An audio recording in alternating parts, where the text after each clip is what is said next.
పోసాని కృష్ణమురళి సమాజంలో ఒక చీడ పురుగు అనడానికి జస్ట్ బ్రాండ్ అంబాసిడర్గా మనం చూడొచ్చు. అంటే సమాజంలో గొడవలు సృష్టించాలంటే ఎలా చేయొచ్చు అనేది ఈయన చేసి చూపించినటువంటి వ్యక్తి. పవన్ కళ్యాణ్ గారి మీద, నారా లోకేష్ గారి మీద, లేదా చంద్రబాబు నాయుడు గారి మీద, వీళ్ళ ముగ్గురి మీద చాలా అత్యంత దారుణమైనటువంటిది. ముఖ్యంగా పవన్ కళ్యాణ్ గారి మీద, కుటుంబం మీద అయితే వాళ్ళ భార్య మీద, తల్లి మీద, కూతురి మీద కూడా అత్యంత హీనమైనటువంటి భాష వాడి, నిజంగా రాజకీయాల్లో భారతదేశ చరిత్రలో ఎవరు వాడినటువంటి భాష ఈయన ఆంధ్రప్రదేశ్కి సంబంధించినటువంటి ఫిలిం కార్పొరేషన్ డెవలప్మెంట్ చైర్మన్గా చేసినటువంటి వ్యాఖ్యలు, వైఎస్ఆర్సీపీ నాయకుడిగా చేసినటువంటి వ్యాఖ్యలు చూడొచ్చు. అంటే రాజకీయాల్లో ఉండొచ్చు, రాజకీయాల్లో ఏదో ఒక మెప్పు పొందడం కోసమో ఏదో ఒకటి ఆశించి ఎవరో ఒకరిని విమర్శించడం అనేది సర్వసాధారణమే. అది కొంచెం శృతి మించొచ్చేమో, కానీ మరి ఇంత దిగజారిపోవాల్సినటువంటి అవసరం అయితే ఏ వ్యక్తికి లేదు అనిపిస్తుంది. ఆ దిగజారుడితనానికే ఇప్పుడు నిదర్శనంగా ఆయన అనుభవిస్తున్నటువంటి శిక్ష కూడా చూడొచ్చు. దీని మీద ఒక్కసారి మీకు చూపిస్తాను. పోసాని కృష్ణమురళి కర్నూలు జైలు నుంచి విజయవాడకు తరలిస్తున్నారు. పీటీ వారెంట్పై ఆయనను అక్కడికి తీసుకువెళ్తున్నారు. కాగా విజయవాడలో భవానీపురం పిఎస్లో పోసానిపై నమోదైనట్టుగా తెలుస్తుంది. దాని మీద పీటీ వారెంట్కి ఆయన అక్కడి నుంచి ఇక్కడకు తీసుకువచ్చారు.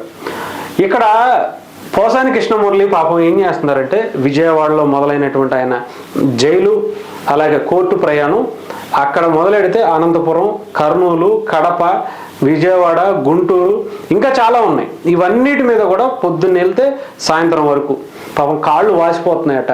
ఇప్పటికే హెల్త్ ప్రాబ్లమ్స్ వచ్చినాయట. మొన్న కూడా ఏదో చెస్ట్ అది వచ్చేసింది, ఇది వచ్చేసింది అని చెప్పి కొంత డ్రామా కూడా ఆడారు. కానీ పోలీసులు చాలా క్లియర్గా డాక్టర్లతో సహా చెప్పించడం జరిగింది. ఆయన డ్రామా ఆడాడు, ఆయనకి ఎటువంటి హెల్త్ ఇష్యూ లేదు, ఆయన అంతా బాగానే ఉన్నాడు. మేము తీసుకొచ్చేటప్పుడు కూడా ఆయన ఇంటి దగ్గర నుంచి డైరెక్ట్ హాస్పిటల్కి తీసుకెళ్ళి చెక్ చేసి కోర్టుకి సబ్మిట్ చేసాం. ఆ తర్వాత మళ్ళీ ఆయన్ని జైలుకి తరలించిన తర్వాత ఆయన ఏదో కొంచెం డ్రామా ఆడితే మళ్ళీ పూర్తి స్థాయిలో అన్ని వెరిఫికేషన్స్, అంటే హెల్త్కి సంబంధించినటువంటి అన్ని టెస్టులు చేపించి క్లియర్గా డాక్టర్ దగ్గర తీసుకుని వచ్చినటువంటి పరిస్థితి ఉంది. ఆయనకి ఎటువంటి ఇబ్బంది లేదు. ఆయనకి హార్ట్ అటాక్ వచ్చేసిందని ఇంకొకటను వైఎస్ఆర్సీపీ ఒక క్రియేషన్ అయితే చేస్తుంది. ఆయనకి ఏదో అయిపోతుందని చెప్పి వైఎస్ఆర్సీపీకి సంబంధించినటువంటి నాయకులే ఆయన ఏదో చేయాలనే ప్రయత్నం కూడా చేస్తున్నారు. ఎందుకంటే ఆయన ఇప్పటికే చాలా క్లియర్గా సజ్జల భార్గవ్, సజ్జల రామకృష్ణారెడ్డి చేసినటువంటి రాసిచ్చినటువంటి స్క్రిప్ట్ మేరకే నేను మాట్లాడాను అని చెప్పడం. వాళ్ళు ఇచ్చారు కాబట్టి, వాళ్ళు గొడవలు పెట్టమన్నారు కాబట్టి, కొంతమందిని రెచ్చగొట్టే ప్రయత్నం చేయమన్నారు కాబట్టి చేశాను అని చెప్పారు. సో రేపొద్దున ఇలాంటి వ్యక్తి కనుక బయట ఉంటే, పోసాని కృష్ణమురళి అనే వ్యక్తి రేపొద్దున్న సజ్జల భార్గవ్ లేదా జగన్మోహన్ రెడ్డి ఎవరినన్నా పొడి చేసే చంపేసే అంటే కూడా చంపేసేటట్టు ఉన్నాడు. అంత క్రూరంగా సైకోలా తయారైనటువంటి పరిస్థితి పోసాని కృష్ణమురళి. సో రేపొద్దున ఇలాంటి వ్యక్తులకు డెఫినెట్గా వైఎస్ఆర్సీపీకి సంబంధించిన వ్యక్తుల నుంచి థ్రెడ్ అయితే ఉండే అవకాశాలు కూడా ఉన్నాయి. ఎందుకంటే అటు సజ్జల భార్గవ్ గురించి ఇప్పటికే చెప్పాడు. వాళ్ళు కనుక అరెస్ట్ అయితే జగన్మోహన్ రెడ్డి గారి గురించి చెప్తారు. వైఎస్ఆర్సీపీలో జరుగుతున్నటువంటి అనేక విషయాల గురించి బయటకు తీసుకొస్తాడు. సో ఇతని లోపల ఏదో చేసేస్తే కంప్లీట్గా వైఎస్ఆర్సీపీ పార్టీకి లేదా వాళ్ళ పార్టీకి సంబంధించినటువంటి ఇలాంటి సైకోలో లేదంటే నాయకుల జోలికి కూటమి ప్రభుత్వం వచ్చే అవకాశం ఉండదు. అంతేకాకుండా సజ్జల భార్గవ్ని వీళ్ళని అరెస్టు నుంచి తప్పించవచ్చు. ఇంకొక వైఎస్ఆర్సీపీకి సంబంధించినటువంటి ఏ వ్యక్తుల జోలికి వెళ్లకుండా మళ్ళీ ఈయనకి ఏదైనా జరిగితే అది కూటమి ప్రభుత్వం మీద వేసేయచ్చు అనే ఉద్దేశం చాలా బలంగా ఉన్నట్టుగా కనిపిస్తుంది. రీసెంట్గా లక్ష్మీపార్వతి మాట్లాడినా, లేదంటే జూపూడి ప్రభాకర్ రావు గారు లాంటి వ్యక్తులు ఆయనకి హార్ట్ అటాక్ వచ్చేసింది, ఆయనకి ఏదో అయిపోతుంది అని చెప్పటం.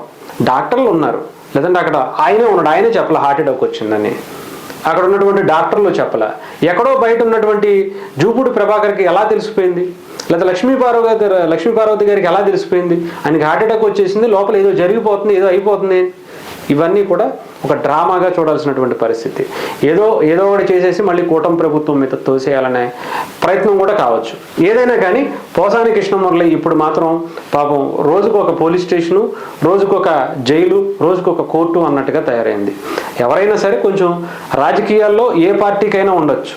రేపొద్దున ఏ మాటలు జగన్మోహన్ రెడ్డి గారికో లేదా ఇంకొక వ్యక్తికో అయ్యే మాటలు అంటే వాళ్ళకైనా సరే అదేదో జగన్మోహన్ రెడ్డి గారికి అంటారా, కాలదా అమ్మ కాలదా అయ్యా అన్నట్టుగా ఇప్పుడు కూటమి ప్రభుత్వానికి కూడా కాలింది.